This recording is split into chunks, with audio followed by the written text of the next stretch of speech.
Planning Commission meeting today. My name is Colleen Murphy-White. I'm a co-chair. I'm taking Margot Mooring's place. She's unable to attend the meeting, so I will run the meeting tonight. So first of all, we're going to do roll call. David Bell. Greg Sutton. Here. Colleen White. Here. Justin Lerman. Here. Emily Stouffer. Here. Nicholas Andrews. Here. We also have minutes from the last two meetings on June 13th and June 27th that we need to approve. Does anybody have any discussion on the minutes from the last two meetings? Any objections? Motion approved. Any seconds? Second. For both meetings have been approved. Do we have any correspondence, Mr. Mahoney? I have none. Do we have any old business? We do not. Okay, we can open the public hearing. Today, the public hearing has 3 items on the agenda, and we have PC 1522, 1622, 1722. We're going to move 1522 to the 3rd position. We're going to start with 1622. So if anybody wants to fill out speaker cards, they're over there, they can fill them out. If you don't want to fill them out, you can just come up, raise your hand, and say your piece. When you come up, address the microphone, state your name and your address, and then you're sworn in. Mr. Picoli, do you want to read the applications? Sure. This is PC 1622, is conditional use application. The property owner is Nelligan Land Trust number 5. The applicant is First Armor Tactical. The location is 910 11th Avenue South. The request is for conditional use approval for firearms manufacturing and retail sale located in the industrial I-1 zoning district pursuant to section 34346D12 of the Jacksonville Beach Land Development Code. The applicant is applying for a firearms training and retail sale facility located in the industrial zoning district in an existing structure currently used in part as an office for a building trades contractor. No on-site live firearm discharge will take place. The facility is strictly for classroom-style training and limited firearm sales and transfer. The proposed location is in the middle of the block on the south side of 11th Avenue South between 9th Street South and 10th Street South. The site is a former residential structure converted to commercial sometime prior to 2007. The area is predominantly industrial and commercial in use, with warehouse space, telecommunication facilities, and offices. The subject site has paved parking in the front of the structure. Adjacent uses include a large telecommunications switching facility to the west, an electrical contracting facility to the east, warehouse and contractor storage to the south, and commercial and office contractor facilities to the north across 11th Avenue South. The proposed retail sale of firearms should not negatively impact the adjacent properties and is consistent with the previous uses. Based on the application and the analysis stated in the report, the Planning and Development Department recommends approval of PC 1622. Would the applicant like to come up and speak?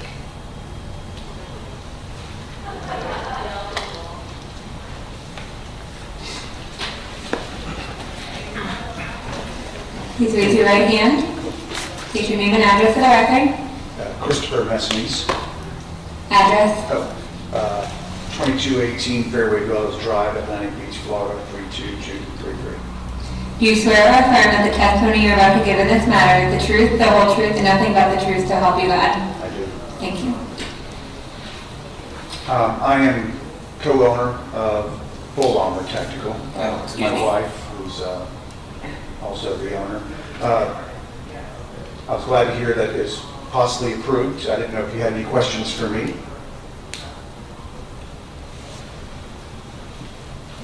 Only one. In the explanation, it talked about retail sales and training, but in the application, it mentioned manufacturing. Do you manufacturing firearms there as well? We do. Manufacturing consists of taking one part and putting it to another. So we're not fabricating, but we are assembling. Do you have a gunsmith?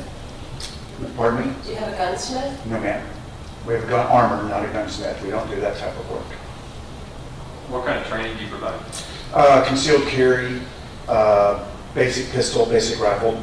Those are done in actually classroom, and it's a safety class. It's not a gun class.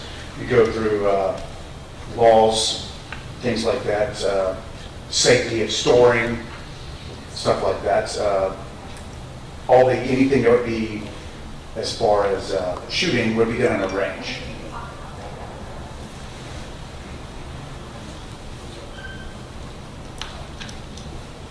Thank you. Thank you.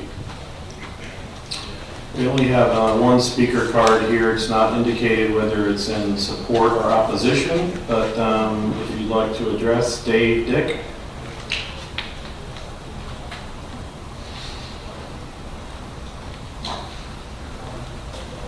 Please raise your right hand and name and address for the record. Dave Dick, 922 9th Street South, Jacksonville Beach, Florida, 32250. Do you swear or affirm that the testimony you're about to give in this matter is the truth, the whole truth, and nothing but the truth to help you God? I do. Thank you. You guys all remember me because I'm the one that changed the code to allow this to happen, right? So Chris is a friend of mine with the retail and rent increases that are happening all over the place. I actually came to support him in opening up a store literally a block for me. They're going to do kind of the same things that we do on a different pattern, but it's good to have competition, especially with guys that know what they're doing. So we're just here to support him. Thank you. Thank you.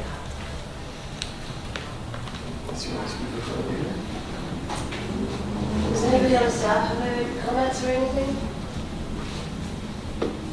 I'd like to point out that there's a gymnastics center and a cheerleading center right there, about 200 foot from it. There's all kinds of ages, like 2 to 18 that work out, practice there. A lot of times they're out there with the warehouse doors open. I don't know if it will look in poor taste to allow that there, but just a thought. Can I address that?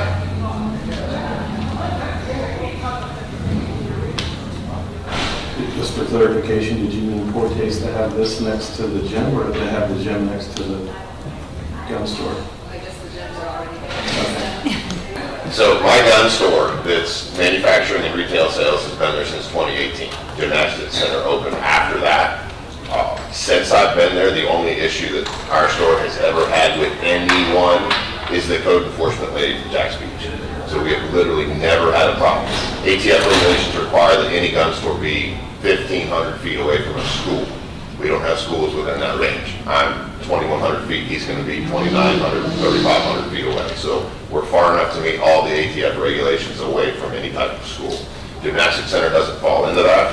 So having a gun store on every corner means what? Right? Like, it's legal to do. The ATF says we can do it, state laws say that we can do it. Criminals don't come to gun stores, right? Gunsmithing, he's got no live fire. We do live fire at my place. I have a training testing facility that we do live fire. That was all approved when I got mine done. So we actually shoot live rounds in a lot of them. Never been an issue. We've never had a problem. Nobody's ever made a complaint. So just currently, he's going to move into the middle and there's a store on either side. If a daycare center opened up next to him, it's still legal to do. It just boils down to schools. Schools are what the ATF regulate. Okay, thanks.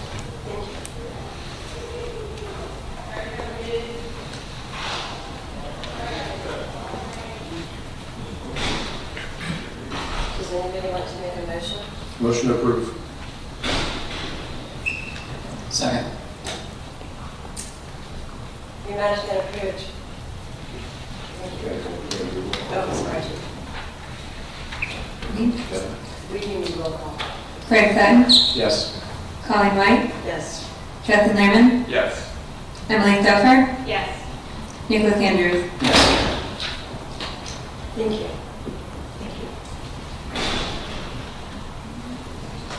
Mr. Capelli, would you like to do your next one? Happily. The next item is PC 1722. It is a conditional use application. The property owner is Edward Assuring. The applicant is Hospitality Leaders doing business as World of Beer. The property is located at 1198 Beach Boulevard, Unit 1. The request is for conditional use approval for outside restaurant seating area for a new restaurant located in the Commercial General C2 zoning district pursuant to Section 34343D14 of the Jacksonville Beach Land Development Code. The applicant is a new restaurant to be located in a tenant space of an existing commercial center fronting on Beach Boulevard. The site has an outdoor rooftop terrace roughly 1,500 square feet, and the applicant is requesting to use the outside restaurant seating area on the roof. The proposed location is on the eastern end of a standalone structure located in front of the Beach Plaza Commercial Center. The new restaurant will be building out the tenant space of what is currently a commercial shell. The new build-out will include the rooftop access via a staircase plus a new elevator. The plaza currently has several restaurants and microbreweries. There are currently outside seating attached to the minibar, donut shop, Gustavo Italian Restaurant, Southern Swells Microbrewery, Tropical Smoothie, and Witt's Frozen Custard, as well as Firehouse Subs. The applicant will be revising the parking and landscaping adjacent to the structure to add additional parking to accommodate the increase in square footage for the outside dining as well. Adjacent property uses include the large commercial plaza with a diverse mix of uses to the south, commercial mixed-use structure to the west, automotive repair services to the east, and office and restaurant space to the north across Beach Boulevard. The proposed outside seating area should not negatively impact adjacent properties and is consistent with the previously stated uses. Based on the provided application and analysis stated in the report, the Planning and Development Department recommends approval of PC 1722. Would the applicant like to come forward and say something?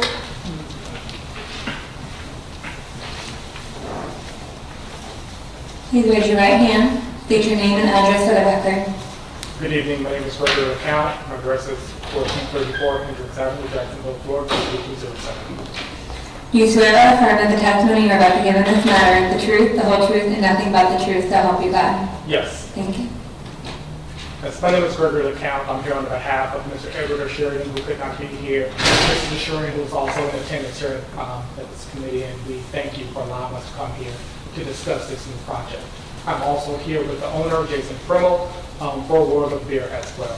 So what we're proposing is to complete the project that we currently have at 1198 Beach Boulevard, which would include World of Beer restaurant, to include the restaurant with the outdoor seating that would be on the roof. Are you guys going to be upstairs too? Yes. When you say upstairs, just to clarify, are you referring to a second level within this space or the exterior space being the second level? The exterior, I'm sorry? the outside. The outside, yes, that would be the second level, yes. Is this a different owner than the World of Beer that was previously in Jacksonville Beach? That's a great question. I believe it may be under different dealership. Jason, would you be able to expound on that? Yeah, I can, yeah. It is a bit, do I wait till I get there? Come on, thank you. And you raise your right hand, state your name and your address for the record. Jason Frimmel, 9823 Chapter Street, Parker Circle, Jacksonville, Florida, 32246. Do you swear or affirm that the testimony you're about to give in the matter is the truth, the whole truth, and nothing but the truth, so help you God? I do. So to speak on that, the ownership is different than the prior franchisee that was here in Jacksonville.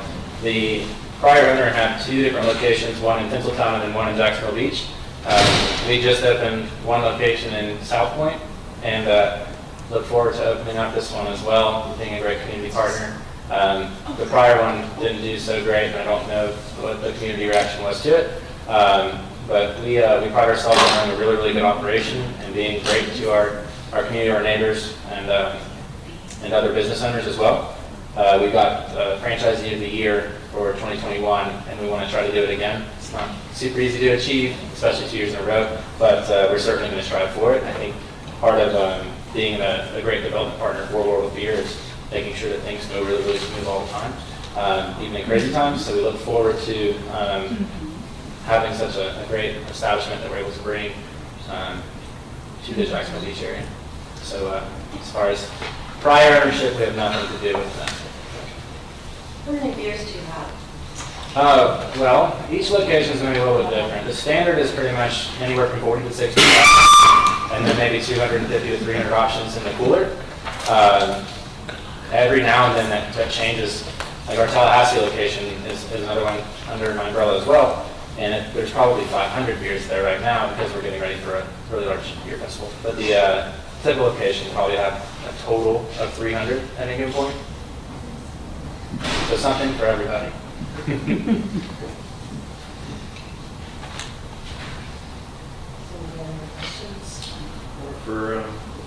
Or for Mr. Popoli, exactly what is being proposed, Christian, with regard to modifying the parking to add additional parking? Since it's all paved, it doesn't seem like you can add additional parking, but maybe you can. I'm not sure I have the construction drawing site plan. I don't know if this is the right one. This is the I- will be revising. Yeah, so there's an existing approved site plan that was used to construct the building. And I'm kind of going off of memory here, so I apologize. But they're only short by a couple of spaces. And I think it's over here where they're going to do 3 or 4 parallel spaces to make up the difference. Because although there's these drive-through areas and the dumpster, it's kind of not necessarily useful land. Because this is a parcel inside the larger project itself. So there are some landscaping requirements. This kind of exceeds that. But practically speaking, it's landscaping parking for parking between 2 parcels. So we haven't approved the final design, but that's kind of the intent, is to put the extra spaces required over here. And the applicant can correct me if I'm remembering incorrectly. I couldn't have said it better myself. We've actually be extending that area based on the civil plans that were drawn to increase the parking on the northeast side of the tunnel portion.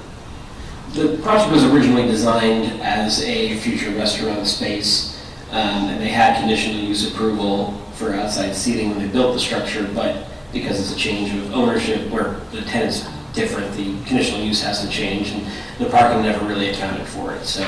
And World of Beer qualifies as a restaurant. Yes. Okay.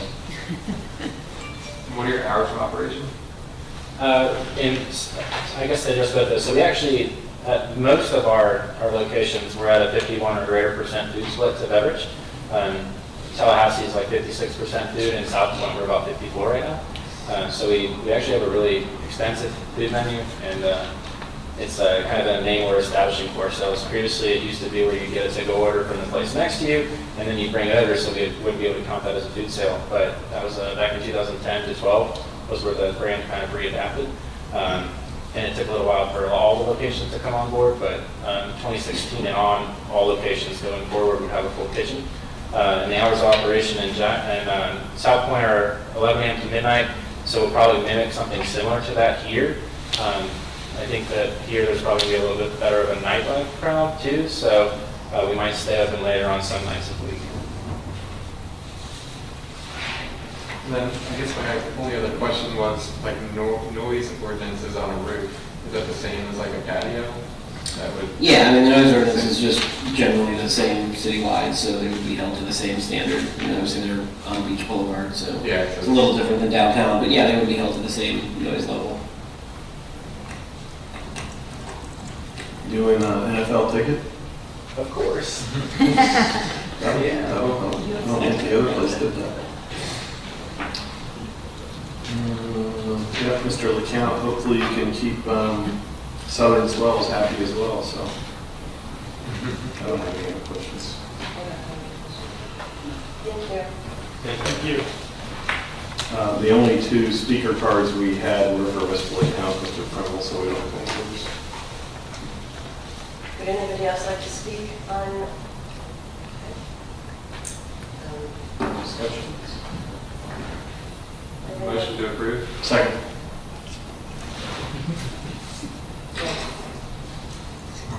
Jesse Merman, Yes. Craig Sutton, Yes. Emily Stoffer, Yes. Nicholas Andrews, Yes. Colleen White. Yes. Thank you, your matter's been approved.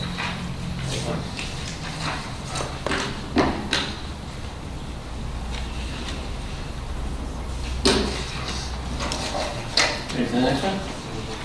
All right. Your last and final item for the evening is PC 1522, which is a request for rezoning for redevelopment district, RD rezoning application for the Gallery at Jacksonville Beach project. The owner is Jack's Beach AF LLC. They are also the applicant. They're being represented by Driver, McAfee, Hawthorne, and Devenel. The location of the property is 177 4th Avenue North. The request is for redevelopment RD rezoning application to change 1.15 acres of property from Central Business District, CBD zoning district, to redevelopment district RD zoning for the Gallery at Jack's Beach project.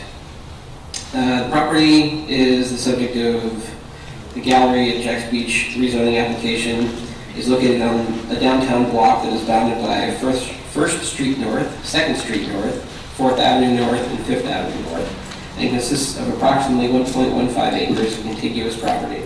The property, which consists of 6 parcels with unique real estate numbers under common ownership, currently contains the former Johnson Gallery that has been converted to office space, a new restaurant, Oku Sushi, with its existing on-site parking across from the pier, vacant commercial property. Other uses in the block include an existing drinking establishment, a restaurant and bar, and mixed-use parcels with office and residential. Adjacent uses include a bar, multifamily residential, public parking, and offices.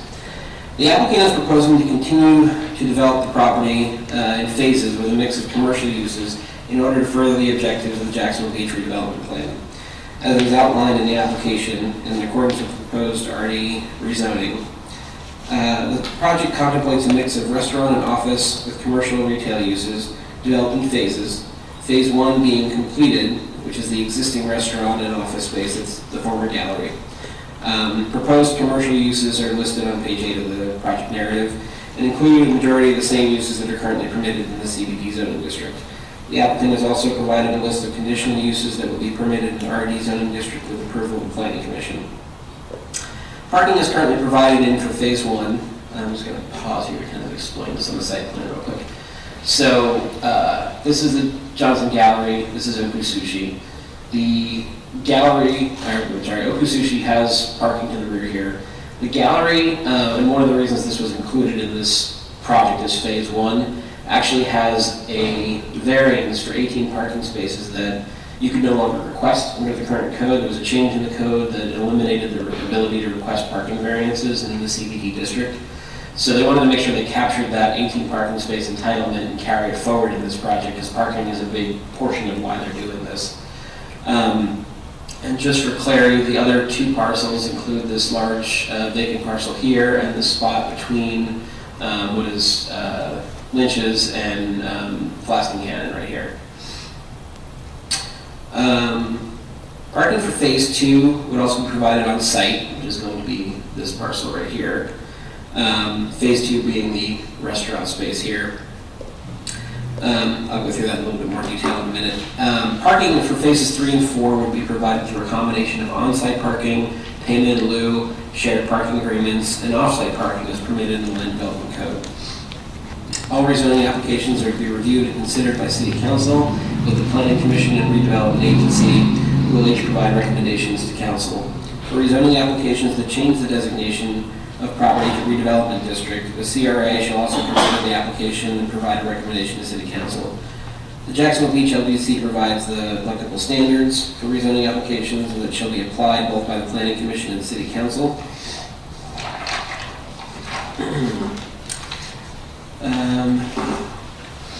Staff has reviewed the applicant's request and finds that the application is consistent with the adopted comprehensive plan and is not in conflict with the LDC. Staff also finds that the proposed rezoning amendment is consistent with the existing land uses in the immediate vicinity and the downtown area at large. The zoning amendment is required since the proposed project exceeds 50,000 square feet of commercial space with full build-out. Pursuant to Section 34-347, the RD zoning district classification is designed to achieve a diversity of uses in a desired environment through the application of flexible land development standards and to foster creative design and planning practices in the Jacksonville Beach downtown redevelopment area in order to encourage economic vitality and redevelopment pursuant to the objectives of the Jacksonville Beach redevelopment plan. The application provides on page 4 through 6 of the project narrative how the proposed mixed-use project is consistent with the Jacksonville Beach Community Redevelopment Plan for downtown. Staff agrees with the applicant's assessment that the proposed development project is consistent with the general economic and land use objectives provided for in the application. More specifically, the proposed project is consistent with the objectives of the redevelopment plan because it eliminates blighted conditions, provides for a commercial area in the downtown core, increases the area's tax base, and provides a compact mix of uses in the city's core, provides for moderate building height, and would provide a high quality of new development. The proposed project contemplates a total of approximately 40,000 square feet of restaurant space, 40,000 square feet of office space, and 25,000 square feet of commercial retail space that includes the existing structures and businesses. The project will have a maximum building height of 35 feet in compliance with the city's charter. The staff analysis for this project is that it is consistent with the adopted community redevelopment plan, the comprehensive plan, and the LEC. The proposed project serves to provide a creative and phased development of the existing commercial buildings and vacant commercial properties in the heart of the downtown CRA district and on the northern edge of the central business district. The proposed mix of commercial uses will serve to support the existing and future residential and hotel developments in the area and the city at large on the vacant property downtown. We are recommending approval. I just want to touch on a few more things before we bring the applicant up. Just to kind of go through the phases, so you've got a kind of clear picture here. So again, phase 1 includes these two existing structures, captures their existing parking entitlements as well as this parking lot here. Phase 2 would be the construction of this particular structure here, which will be restaurant space, and the required extra parking that they would generate here. This is actually, I think, in excess of what they need. Phase 3, which is a bit clear. Just for clarification, phase 2 lies in between Lynch's and... Correct, yeah, Placerville County would be here and Lynch's would be here. The phase 3, which is hard to see on this image, is actually a building that would occupy the space in conjunction with and probably covering the parking. The actual design of that building hasn't been decided yet because this is one of the further phases out.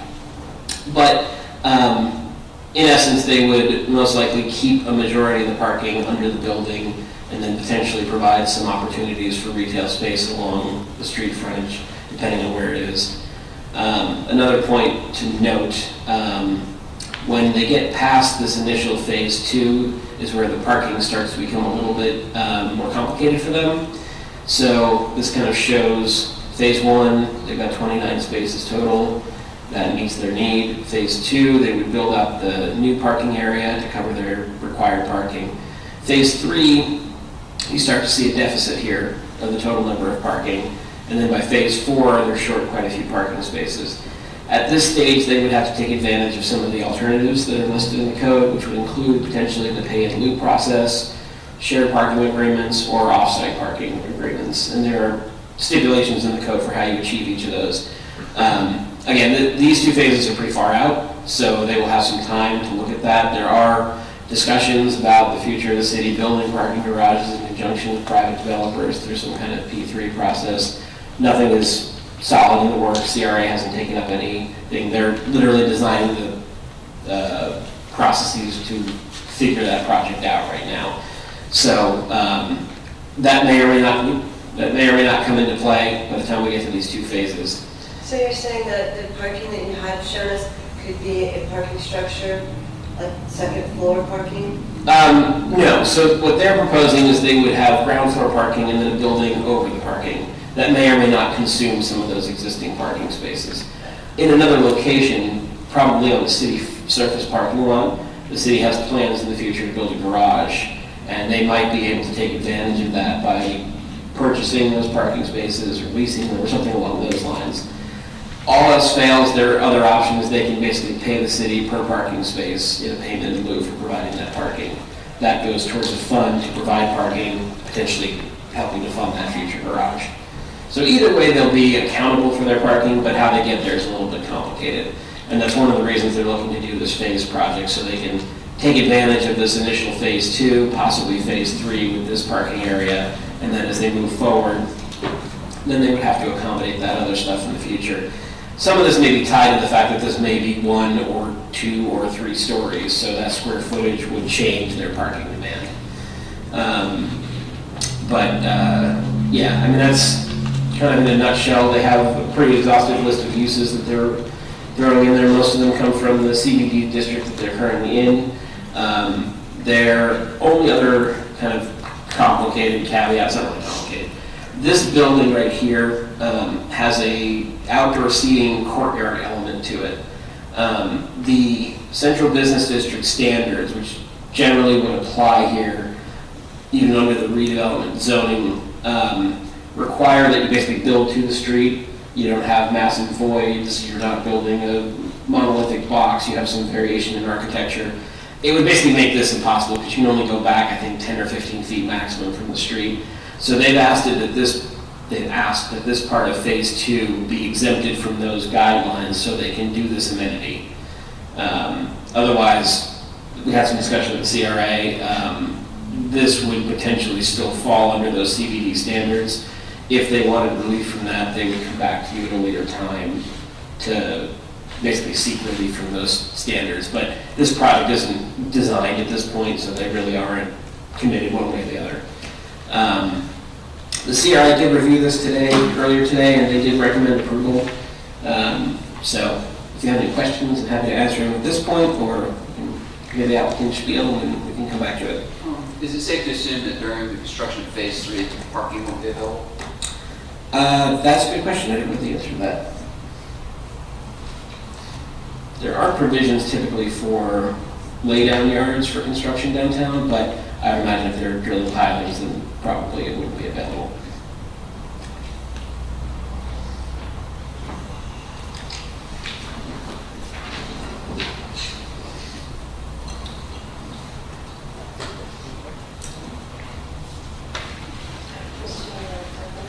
Oh, thank you. Steve, even I wanted to... Please raise your right hand. Yep. Get your name and your address for the record. Steve, even I wanted to drive, Suite 1200. Do you swear or affirm that the testimony you're about to give in this matter is the truth, the whole truth, and nothing but the truth, so help you God? Yes. Thank you. So, Mr. Popoli did a great job outlining the 4 phases and the 1 request on the phase 2 setback. With me today is Caitlin Taylor, who's here on behalf of the owner, and then also Joe Kronk, who's the architect for the project. They're available to answer any questions that you may have. But as far as whether or not the parking will be available during phase 3, we just don't. We don't know yet. That building, if we're able to secure parking across the street or in the vicinity that we can either lease or purchase or develop, as Mr. Popoli mentioned, then that building may be set on the ground and it may be 3 stories tall. There won't be surface parking there.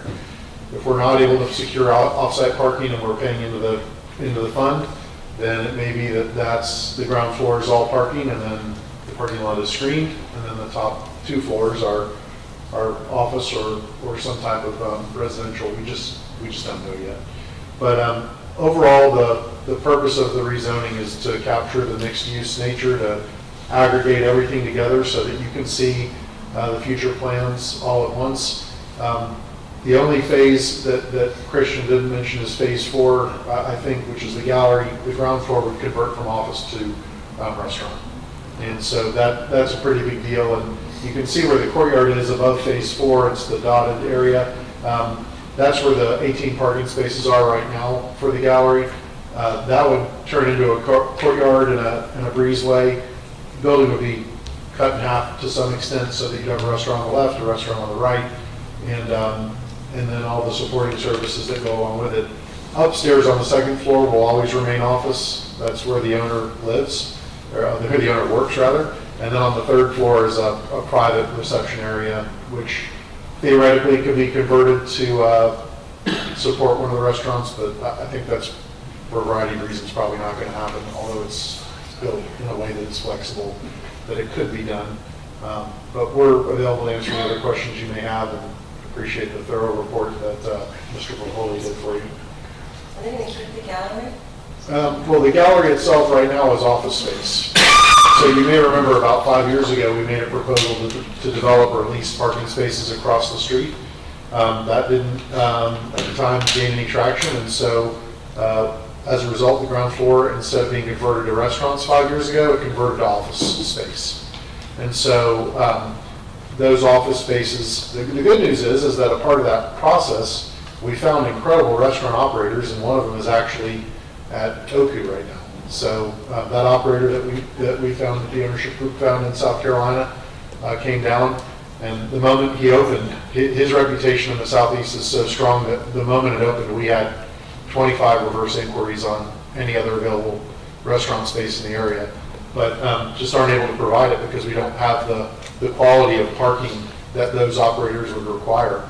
The sushi use is a little bit more casual, but to get the upscale restaurants that were talked about and that we are seeking, they really need dedicated parking. And so that's why we're excited to build this in to our rezoning, so we don't have to come back and piecemeal it every time we have a change. We can do it all at once, and the faster we can get. Phase 2, we're in negotiations with an operator right now. Phase 3 and 4 all depend on what happens with the off-site development and off-site parking and a lot of other moving pieces. But once this is approved, we expect within 6 months we'll be in permitting for Phase 2. There's a lot of strong demand for our restaurant space in this location. It's a long answer.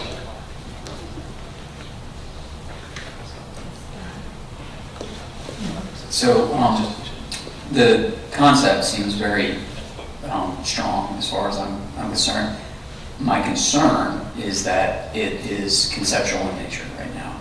And as you even said, that Phase 3, Phase 4, you have a general idea of what you're doing, but you're asking for rezoning based on a concept. And it even says in language in your application that based on market demands, your plans may change, right? So how do you plan to address that? Well, that's the whole purpose of planning, and what is so beautiful about your RD and your PD zoning districts is that it allows for developers to have flexible plans, because we don't ever know what may or may not come along. What it does do, though, is it limits us in terms of square footage. It ties us to the parking ratios.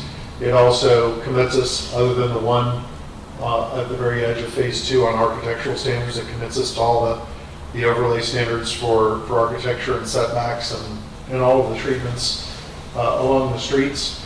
And so it really nails down the basics of intensity. And then over time, we'll be able to see what the demand is. But the bottom of Phase 4 labeled up there, the bottom of the gallery is either going to be office or restaurant. It's not going to be residential, for example. If the building on Phase 3 is up in the air and one floor off the ground, it's not going to be retail, because nobody's going to go upstairs to go to retail. So we feel like we've outlined, again, a great plan. We've capped the densities, we've limited the number of uses, and then as the area develops, we'll be able to respond to the market in a way that is outlined in this application. So if there was a on-ground building in Phase 3, because you're able to secure parking, heat up the needs, there's no way that would be a restaurant, because what I'm looking at right now is if that happened, you created a block of restaurants. Well, one of the things that's on Second Street North there, one of the things that we have to be careful of is it's residential across the street, and so the ground floor activation is something that will be really important. If it is on the ground and it is retail, I tend to think it's probably not going to be retail, because I suspect there's going to be other retail developed in the area, but we don't know for sure. If it were a restaurant on the ground floor, it's something that we be working with the staff on in terms of what the design is, what it looks like, and then how it meets the code in place at the time. But I would hope that at least the operator that we have today, that everyone can agree that Oku is doing a great job. I think that Phase 2, you're going to be thrilled with who you hear the operator is if we can get that deal done. Phase 3, if it becomes a restaurant, I think that would fit into the character of the area, but again, we'll just have to see. You kind of nailed on the head my concern, you know, your residential right across the street, right? Mhm. And then you're staring at, like I said, a block of restaurants on it. Right. And also, the other thing that really can't be, I really don't think it can be overstated, is that the owner is working in this building in Phase 4 on the second floor of the gallery every single day. So his interest is not to create a bunch of enemies in the neighborhood. He really wants to deliver, and I think he's demonstrated by his actions, going to deliver something that everyone's really excited about. You know, that concern is one that we're definitely sensitive to. I don't really know how else to answer it other than we're very sensitive to that. Can I ask Mr. Capoli a question based on Mr. Andrews' question? And obviously you can answer to Mr. Duvall. So if we allow the rezoning, is it for this project only, or now does it happen to anybody else that comes along later if this doesn't go through? Let me see if I understand the question. So this applicant is requesting a rezoning, and they've given you a site plan and a list of uses. Any of those uses could be utilized anywhere on this site. And although they've given you some detailed site plans and said that they'll address parking, whatever they use that space for is going to be up to the list of uses you approve. They could sell the project and have a completely different developer in here. The rezoning goes with the property because it is a zoning, it's an entitlement, and those uses are what you're approving. So in essence, it could be any of the things that they're asking for.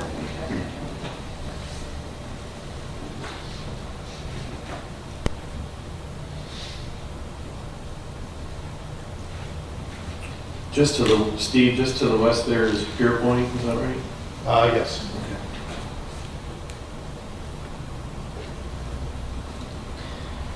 Question for you. How does the parking came with the museum, and I know it's grandfathered in, but the reason they're coming to us is because they want to keep the grandfathered part of that, or is that already, can you explain the grandfathered parking? Sure. So they currently have a variance that reduces their parking to 18 spaces. And so this whole project is a very, balancing act of parking. Yeah. And so they wanted to make sure that those 18 spaces were tied to the project overall, because right now it's simply tied to the gallery. And since they're going to be doing conjoined parking, they wanted to be able to move that credit so that they could move the parking around as needed for the project. Got it. Is that right, Steve? Yes. Again, the whole theory behind an RD rezoning or a PD rezoning is that you capture the entirety of the mix of uses. I would say that if this was all an apartment building, for example, or all a restaurant, or all office, or something that was just a single use, it would be a little bit more difficult to advocate for the parking the way that we've laid it out. But the way Mr. Popoli described it is exactly right. We're going to provide more than enough parking, and when those other uses do come in Phase 3 and Phase 4, we're going to face a deficit, and we're going to face a deficit just like any developer would. But rather than coming back, again today and just stopping at Phase 2, and then coming back in 3 or 4 years on Phase 3, and then coming back again in 3 or 4 years on Phase 4, we believe we have enough information to be able to give you a comprehensive plan for the majority of the block that is owned by this owner, and to build for the future in a way that parking has to be addressed at the level that's required by the code, and that's what's reflected in the table for the remainder of the parking. And again, whether it's buying additional parking spaces through the payment in lieu program, or establishing a long-term lease with property nearby, or acquiring property nearby, we don't know yet, but we recognize, and this approval would recognize, we have to accommodate whatever parking we are short. Thank you. So if you projected parking, if you were denied today, and you would have to come back at each phase, that I understand that you don't want to, have you projected how to do that? Otherwise than if you were denied today? How have we projected how it would work Have you out? thought that out? Like, what would you do? Like you said, the next phase in 4 years? Absolutely. There would be a restaurant in phase 3, in phase 4, we just stopped. I mean, there would be a courtyard, we wouldn't be modifying the building, it just would never get done. I mean, just to be frank. I mean, and it's not, there's a trade-off in every application. The mixed use of the vision and the amount of time and energy that we've spent showing a conceptual plan, but it's long-term and phased and it's achievable, versus come back every time. It would just, the ground floor would just be leased to office. And it's so much easier just to leave it that way. That's how I believe it would stay. Phase 3, I don't know. I don't know how in the upper left-hand corner, I don't know what would happen there. But again, well, I could go on and on, but that's the trade-off, is the certainty for being able to implement the entire plan versus piecemealing it later. I would say that this is the central business district, so, I mean, houses and places right next to a restaurant, I mean, they're sort of expecting it. I mean, that's the area that they're in. That's right. Well, they have an advantage. They can leave their front door and walk to a restaurant. And Yes, definitely. 6 or 7 restaurants. Yep. So just for information, several uses between the central business district and development zone, anything significant? Well, Yeah, already, just to sort of dovetail on that, Mr. Popoli, under the uses for CBD versus the uses here, if you could point out the specific differences, as well as under conditional uses, if there's anything that's being asked for here that would not be a conditional use in the CBD. Just that, just the exceptions. Do my best.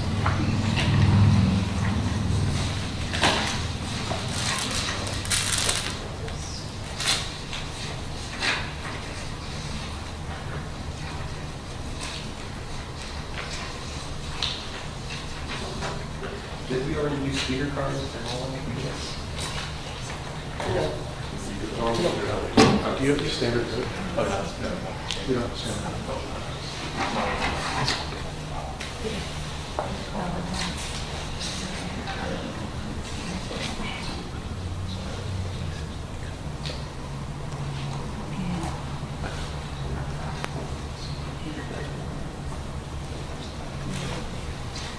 So, there's a number of things that have been removed.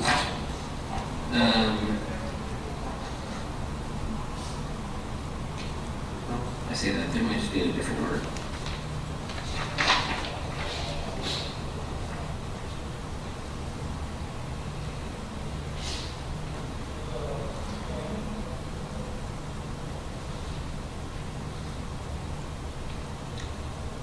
Okay, so the list of conditional uses is significantly shorter. Which is on page 10 of the narrative description. Correct, number 3, Roman numeral 3. And I think what's happened is a lot of these have probably moved to the permitted category. So outdoor restaurant and bar area is no longer conditional. Microbrewery is no longer conditional.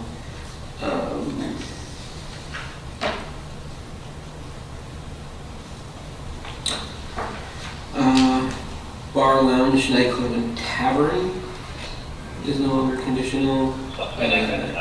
Handbag and other personal good manufacturing is not listed. I have to look and see if that was in there. And so the restaurant, bars, nightclubs, and taverns have all been combined. One thing To a permitted use. to a permitted use, and also something that specifically is worth noting, the letter F at the last sentence there basically eliminates the 500-foot distance requirements between bars. Basically, if you wanted to locate a new bar downtown, you'd be pushed pretty much to the periphery of the central business district because of the number of establishments that have some pre-existing approval. So that would one, move the restaurant bar category to permitted, but also eliminate that distance requirement or exempt them from that.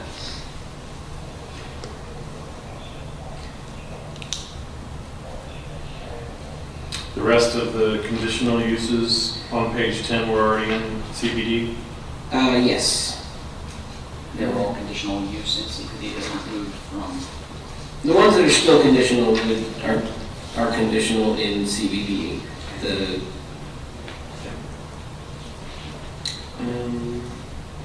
Mr. Allen, not to put an amusement park there one day. Well, that's right. And so that you've captured, I just went through it and compared it to the line, to the code online, and you've captured them. So it's, just to recap, on page 9, it's C, F, and G are the items that moved from conditional uses to permitted uses. And then on page 10, those 5 are already conditional uses in the CBD. Question for you, Steve. Single family's been removed altogether? Yeah, I believe so. Yeah, okay. Yes. So the only caution there, I would say, is that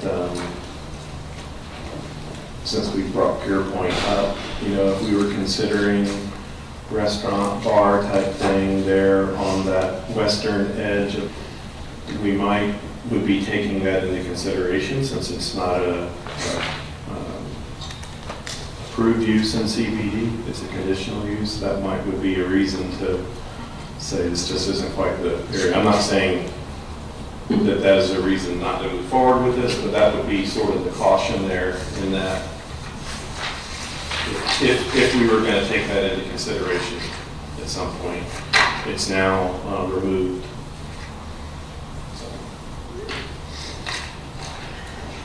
But thank you for summing that up, Mr. Popoli and Mr. Divino.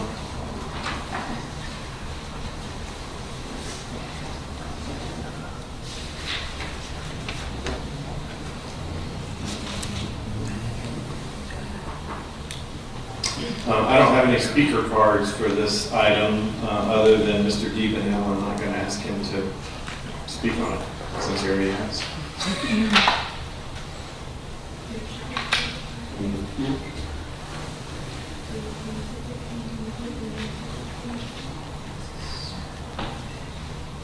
Anything else, Steve? No, like I said, Joe Cronk, who's the architect, is here.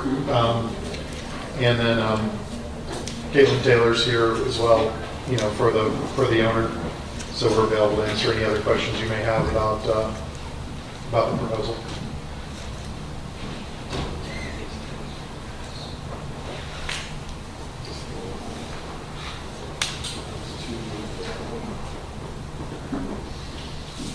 Would anybody else in the audience like to speak on behalf or against this? Come on up. Please raise your right hand, state your name and address for the record. Robert Gaines Utley, I'm at 525 3rd Street North, Jacksonville Beach. Do you swear or affirm that the testimony you're about to give in this matter is the truth, the whole truth, and nothing but the truth to help you God? Yes, I do. Thank you. I have some questions about it. Phase 3, I mean, I don't see that on there unless I'm blind. I mean, I do see 1, 2, and 4. Is phase 3 the parking lot? That could be surface, there could be 3 stories? Probably went through that. Yeah, basically, the parking lot and this building are phase 2. There would be a building kind of following the dotted line here that would be over the parking lot. That would make phase 3. It's just hard to show both on one graphic. Well, I guess my main concern is so many unknowns. I mean, it looks like we're giving them carte blanche. I mean, it could be a 1-story parking lot, it could be a 3-story parking lot, and I'll be looking at I'll be on my balcony staring at the parking lot instead of the beach, so that's a big consideration for me. I'm assuming phase 2, the restaurant is going to be 3 stories, I'm assuming, right? 2 stories and a rooftop? Yeah, so I guess I'd just like to say there's a lot of unknowns, so I mean, you figure you would square that away before you approve anything. So. Thank you. Thank you. All right.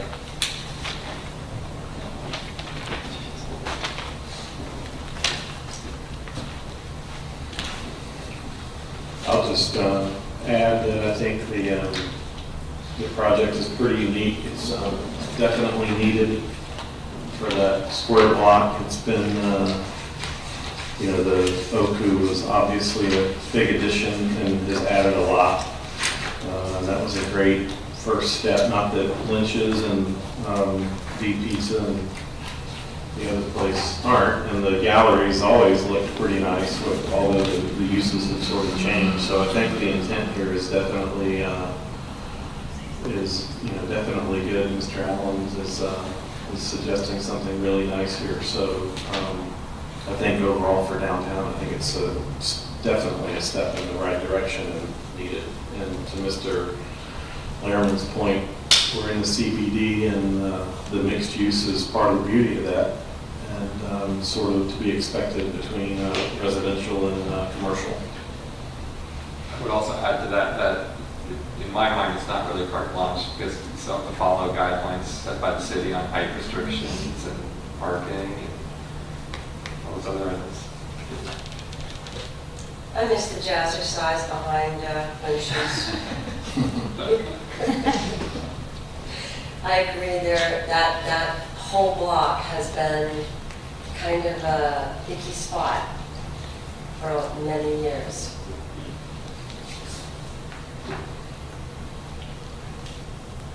We don't have any other discussion. I do have one. As you mentioned, since we moved things from conditional use to acceptable use, is there any vehicle for us to do anything about that, or basically rezoning this just takes any of those out of our cities? You said it's acceptable use now.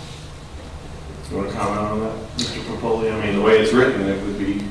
Right, so the way it's proposed, it would make it a permitted use that wouldn't require approval by this board. Your role in the redevelopment, the rezoning process, is you're making recommendations to the council. That recommendation could be approval, denial, approval with conditions. So if the board has some heartache about having that use moved to permitted, the board can propose a condition to city council that it not be a permitted use, but be a conditional use, keeping in mind that it's finally up to council to decide how they want to approve it or not. But this board's job is to make that recommendation.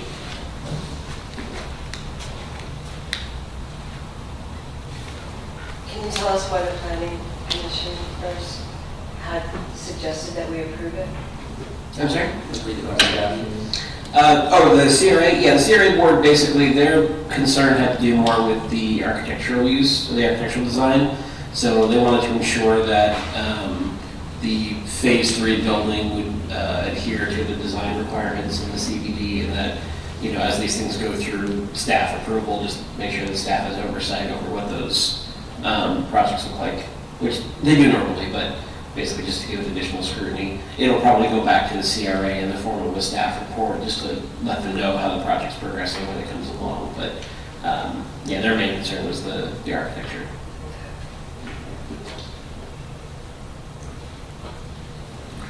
What's across the street to the north?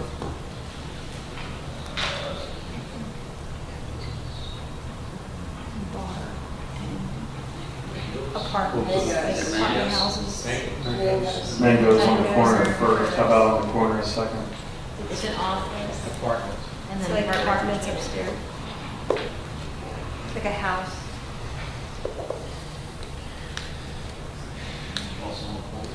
Question, Steve. Yeah.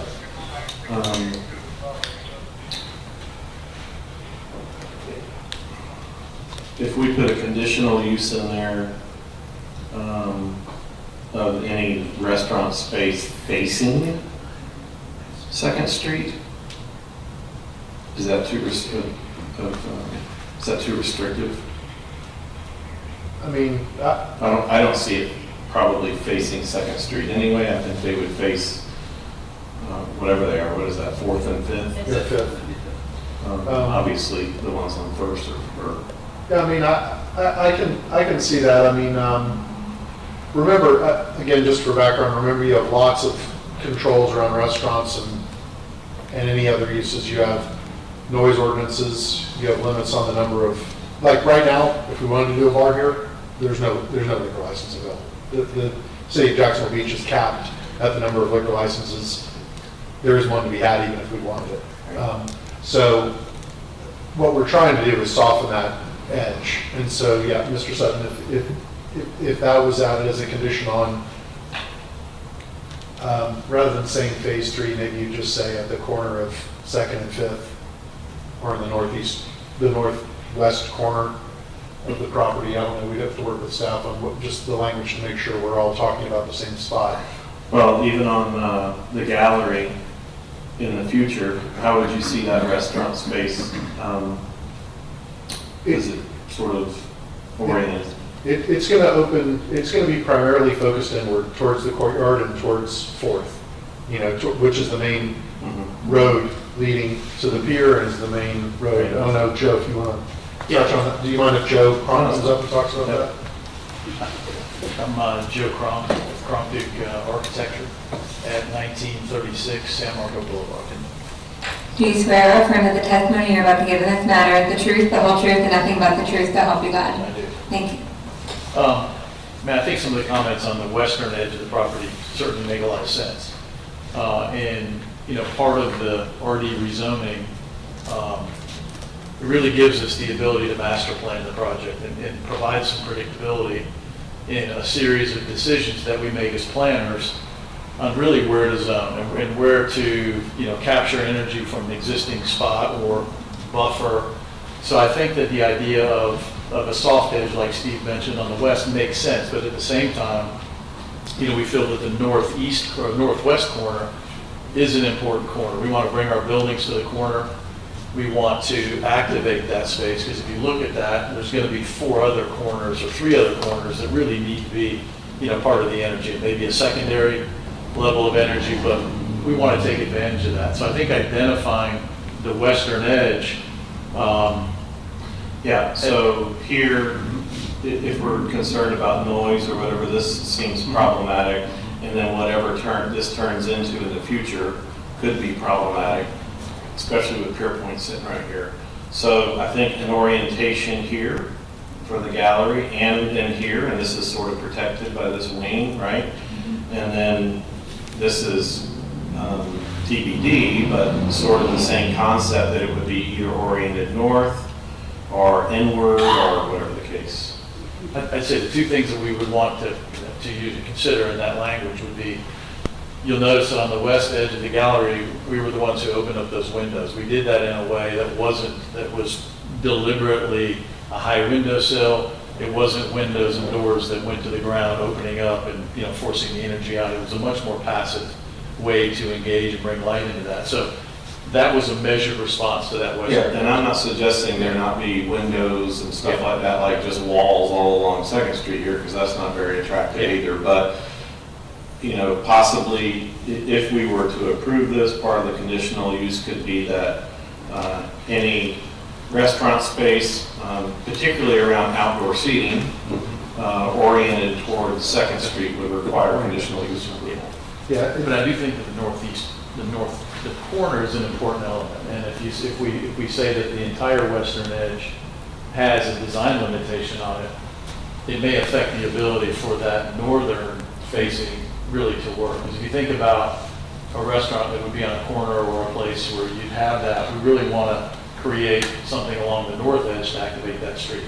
So the corner itself, I don't know if it's 10 feet or 20 feet or 30 feet, but identifying the entire western edge might limit the ability to really put an active use on the north facade.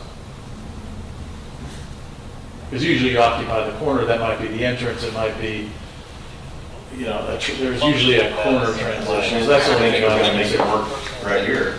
When the gallery was, granted that was there before, and so you're kind of working with what you got, but.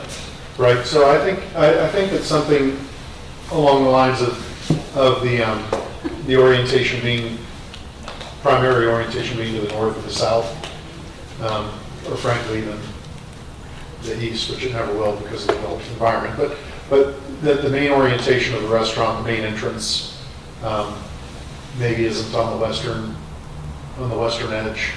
I don't know what the exact right words are, but that's something that I think we could design around and accommodate. maybe it's that the main entrance to the restaurant isn't on the main entrance to any restaurant would be on the western facade. I don't know. But I see where you're going, and I think there's a way to work, as you discuss it, as you guys discuss it, I think there's a way to work it out. Any comments on that, or? I think the concept of that particular thing, issue being a conditional use just for approval, because there may be a way to design it to allow the entrance on the western side, right? I don't know, I'm not an architect, but putting that condition on there, I think is probably something that would go a ways towards addressing some of the concerns I have. So, Can I say something? Pier Point runs from 4th to 5th, and they're all homes and driveways right on 2nd Street from 4th to 5th. I just figure like you know that in case you're going. so building on that idea of what, and yes, that's a really good point. So it's on that western edge, maybe it's, a restaurant could be permitted that way, but only as a conditional use. We'd have to come back. There's not an absolute denial of it. We'd have to come back and get an approval for any big openings or any entrances on the western side. I mean, you could, again, we don't know exactly how phase 4 will line up, but you can see where you were pointing, Mr. Sutton, there's the kitchen is on the left-hand side, and then dining is on the left-hand side of that, and that's going to be one restaurant. And the main outdoor dining areas are going to be in a courtyard, or I don't even know if it's big enough on 4th, but it's not going to be on the western side of the building. But you could come back with conditional language, and then again, 4 to 5 years from now, if your architect can't do it with the conditional language, you could come back and ask Right. the condition to be removed. Right, that's right. Or, right, we could do it that way, or we could do it as a conditional use that requires us to come back and see you if we ask for anything on the western side. Either way, I think that, I understand where you're going, Mr. Sutton, and for that type of use, we can definitely figure something out. And I have known you to come back and change language and have it worked out, so. Right.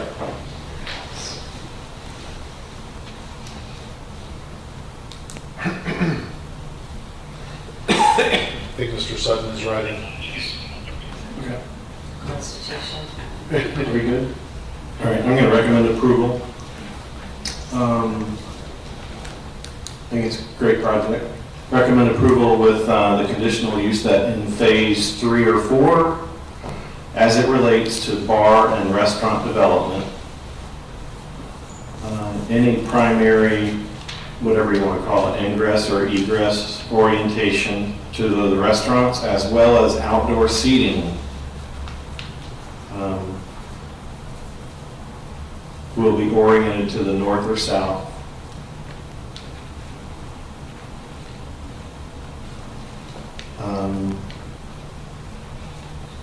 And any departure from that will require conditional use approval. Then I would suggest one change on Mr. Capoli, rather than any 3 or 4, put 3 and or 4.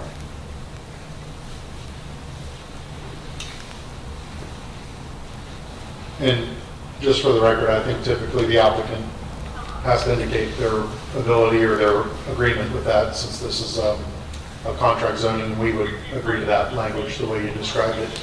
And again, Mr. Popoli, if your council or the director has revisions to that language that they want to make before council, we'll be happy to work with you to really refine it. But I understand the concept, and we'll look forward to working with staff if it makes some revisions. I grabbed the gist of it, and we can certainly wordsmith it in a way that captures it. I did have a question for the motion maker. I don't know if it's planned, but if it were rooftop seating, it isn't necessarily oriented in any particular direction. If it's outdoor seating that doesn't have some sort of buffer to the west. That was going to be my question, whether you wanted to include something along the lines of, buffering walls or landscaping or something along those lines if it were on the rooftop. I think that could be, I don't know that we need to specifically call that out. I think that could be discussed and cussed and all of that at a conditional use approval. But that would be the idea, sort of. Can we read it back one more time, just so I have it in my head? Probably not. Sorry.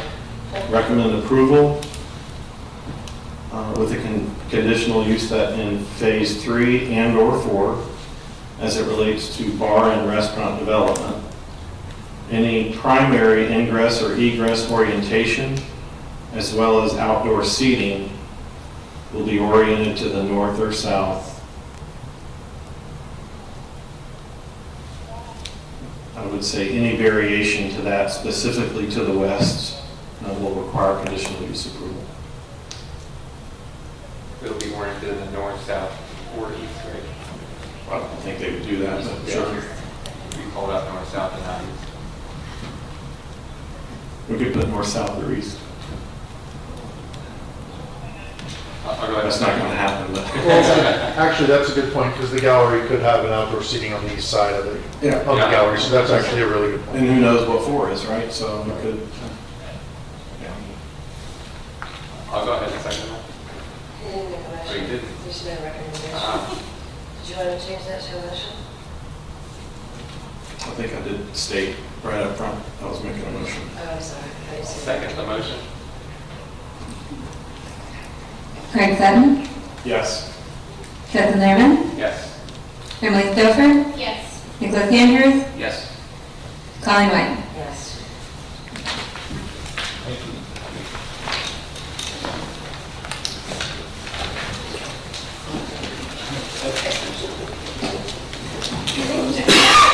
Yes, yeah.